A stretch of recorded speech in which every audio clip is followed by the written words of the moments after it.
Hey guys, Cadence here. I was hanging out at my Springfield location today and I figured I would do a little walkthrough video for you guys. I haven't done one at this location in a few months, so I figured it was time to catch you up on how it looks. Forgive me for recording the audio for this after filming it.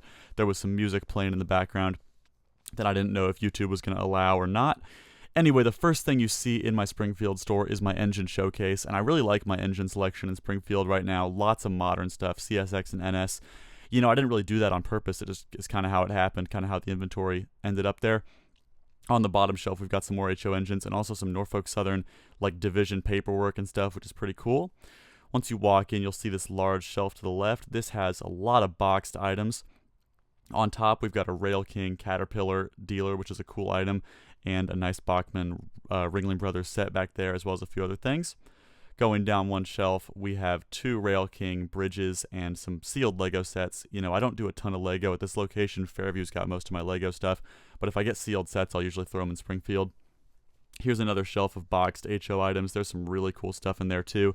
Some more kind of older style engines, not necessarily older in terms of like manufacturing year by the model company, but older in terms of era. And then some G-scale stuff down there. I've got to put something on that bottom shelf. I just moved the Z4000 that was there prior to that.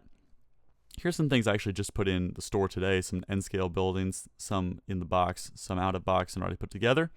And then we've got some HO parts, a cool Rivarossi 2-rail Bessemer kit there.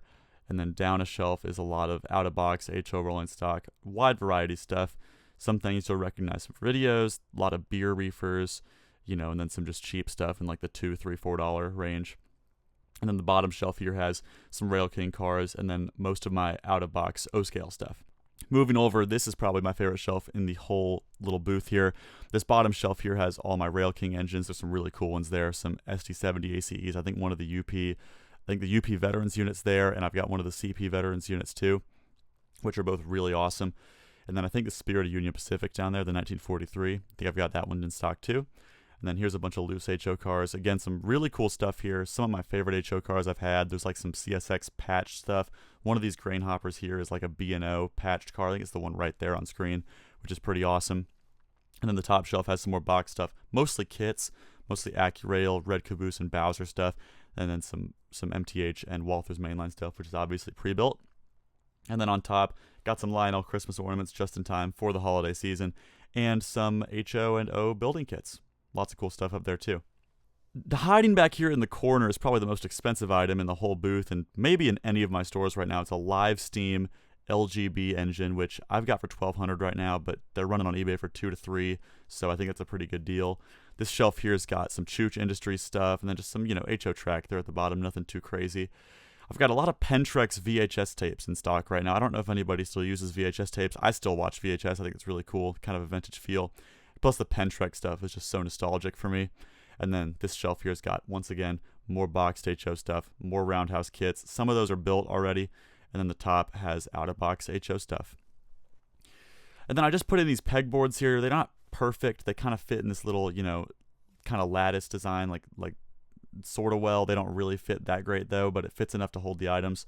And then this cool little, you know, ledge here is actually perfect for holding O-scale stuff. I need to put a track up there. That would look even better. That's a cool thing about the Springfield booth. Here's a couple of really cool cars. Southern Gondolas with the missile loads. Those are completely custom. Really, really awesome cars. And then this shelf here has a lot of Thomas Wooden Railway stuff on it, some Hot Wheels stuff. Nothing crazy once again, but just kind of stuff that fills in the gaps, stuff that'll sell, you know, for if a kid's got a parent there that doesn't want to spend more than a couple dollars, you know, they can get something cheap like that. And then floating down here, you'll see a couple more O-scale cabooses. And then this little corner shelf here is just kind of a little, you know, teaser of items you can see for people walking by. All sorts of things here. We got HO engines. There's actually a Grand Canyon Railway Coke bottle there. You know, some accessories, various toys, Tonka, Hess, you know, just really anything that'll fit on it, kind of just to grab people's attention as they're walking by. Springfield is a big store. There's over like 200 vendors in this mall, so I try to do my best to make the booth kind of eye-catching. But there you go, guys. Information for this store is on screen right now. This is just one of my 6 currently active model train store booths. Hope you liked the video, and please subscribe. Check out more.